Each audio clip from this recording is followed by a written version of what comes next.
Hi, welcome to today's session of Daily Insights That Matter.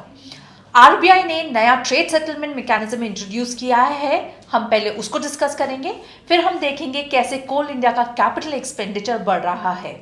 उसके बाद we will discuss Razorpay को मिला payment aggregator license. Finally we will throw some light on Adani groups decision to enter telecom sector. तो आज का session शुरू करते हैं। रिजर्व बैंक ऑफ इंडिया ने इंटरनेशनल ट्रेड के लिए भारतीय रुपए में इनवॉइसिंग और पेमेंट मैकेनिज्म अलाउ किया है। इसका उद्देश्य ग्लोबल ट्रेड को प्रमोट करना बताया जा रहा है, खास करके भारत से निर्यात या एक्सपोर्ट को बढ़ाना। इसके तहत इंडियन ट्रेडर्स को एक special Vostro account partner country के करस्पॉन्डेंट बैंक के साथ खुलवाना होगा, जहां इनवॉइस के अगेंस्ट पेमेंट लिया या दिया जा सकेगा। स्पेशल वॉस्ट्रो अकाउंट में बैलेंस का इस्तेमाल इन तरीकों से किया जा सकता है: प्रोजेक्ट्स और इन्वेस्टमेंट की पेमेंट के लिए, एक्सपोर्ट इंपोर्ट पर दिए जाने वाले एडवांस के लिए, गवर्नमेंट ट्रेजरी बिल्स और सिक्योरिटीज में इन्वेस्ट करने के लिए, रिसीवेबल्स के अगेंस्ट बोरो करने के लिए और इंपोर्ट पेएबल्स को रिसीवेबल्स के अगेंस्ट सेट ऑफ करने के लिए।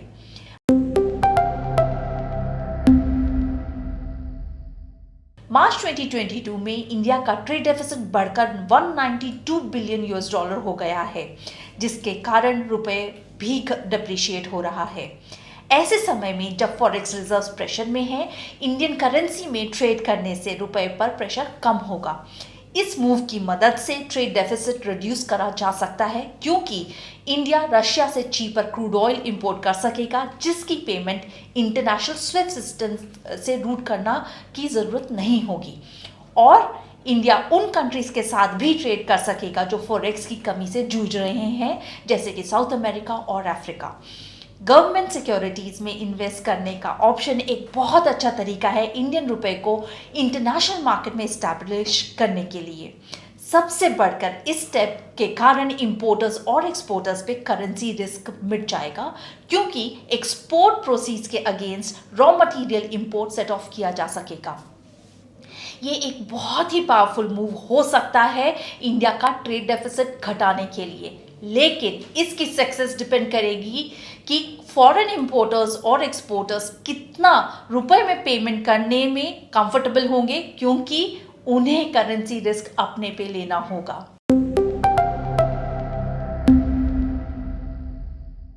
सरकारी कंपनी कोल इंडिया ने FY23 की पहली तिमाही में 3034 करोड़ का कैपेक्स किया है। यह पिछले साल के मुकाबले 65% की ग्रोथ है।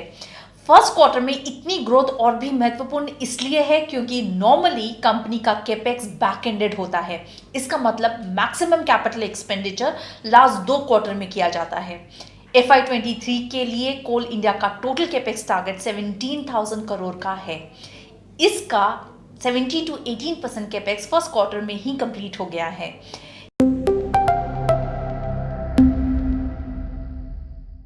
कैपेक्स की यह ग्रोथ गवर्नमेंट की तरफ से कोल का डोमेस्टिक प्रोडक्शन बढ़ाने की पहल का नतीजा है। रशिया ग्लोबल कोल एक्सपोर्ट का 17% हिस्सा कंट्रीब्यूट करता है, इसलिए यूक्रेन रशिया वॉर के कारण कोल इंपोर्ट प्राइसेस एकदम से बहुत ज़्यादा बढ़ गए हैं, जिसका असर कोल इंपोर्ट बिल पर भी हुआ है। डोमेस्टिक प्रोडक्शन बढ़ाने से इंडिया का इंपोर्ट बिल घटेगा।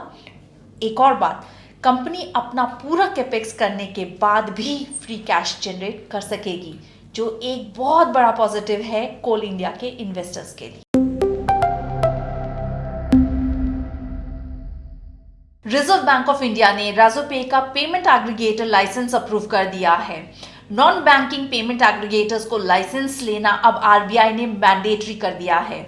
एक पेमेंट एग्रीगेटर मर्चेंट या ई कॉमर्स साइट्स को पेमेंट सर्विसेज प्रदान करता है, जिसमें वो मर्चेंट के कस्टमर से पेमेंट इंस्ट्रूमेंट एक्सेप्ट करता है।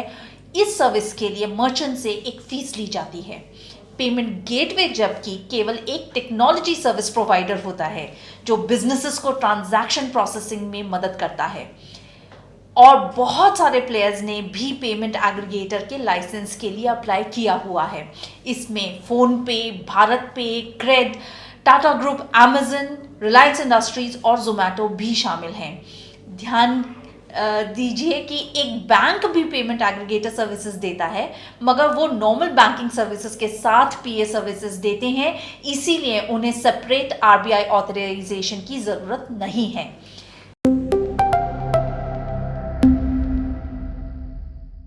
FY17 से FY22 के दौरान number of digital payment transactions 30% CAGR से ग्रो किए हैं। इस rapidly growing digital payment space में रेगुलेटरी सुपरविजन एक वेलकम मूव है। हम एक्सपेक्ट करते हैं कि इससे सिस्टम में ट्रांसपेरेंसी बढ़ेगी और यह डिजिटल अडॉप्शन के लिए भी अच्छा होगा।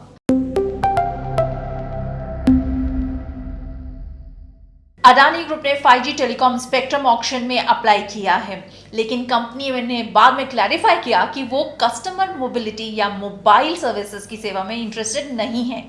कंपनी का ऑक्शन में पार्टिसिपेट करने का reason private network solution provide करना है, जिसके द्वारा company airports, ports, logistics, power और कई मैन्युफैक्चरिंग यूनिट्स में सिक्योरिटी प्रदान करेगी।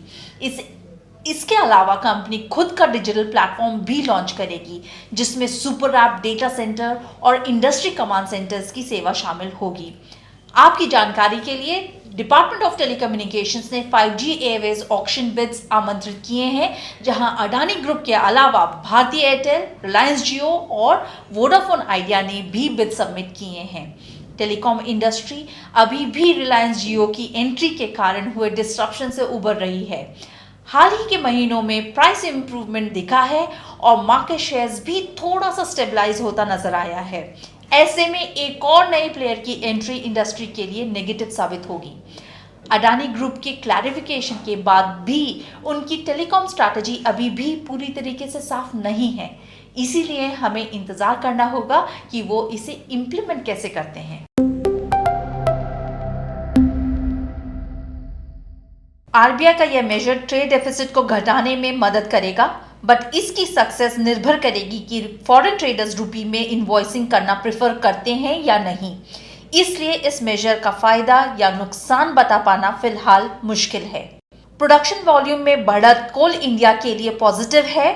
इससे इंडिया का फ्यूल इंपोर्ट बिल भी घटेगा, इसलिए यह डेवलपमेंट कोल इंडिया इन्वेस्टर्स के लिए डायरेक्ट पॉजिटिव है। एक हाई ग्रोथ सेक्टर में रेगुलेटरी सुपरविजन का आना पॉजिटिव डेवलपमेंट है।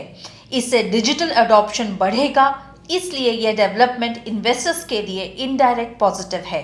फिलहाल अडानी ग्रुप की टेलीकॉम स्ट्रैटेजी क्लियर नहीं है, इसीलिए हमें इंतजार करना होगा यह डिसाइड करने के लिए कि उनकी एंट्री इंडस्ट्री के लिए डिस्ट्रप्टिव है या नहीं। आज के DITM के लिए बस इतना ही। कल फिर मिलेंगे बिजनेस रिलेटेड ऐसी और न्यूज एनालिसिस के साथ। तब तक के लिए take care and stay invested. क्या आपको ये वीडियो पसंद आया? तो फिर ऐसे इंफॉर्मेटिव और इंटरेस्टिंग वीडियोस देखने के लिए इन्फॉर्म्ड इन्वेस्टर ऐप डाउनलोड करें।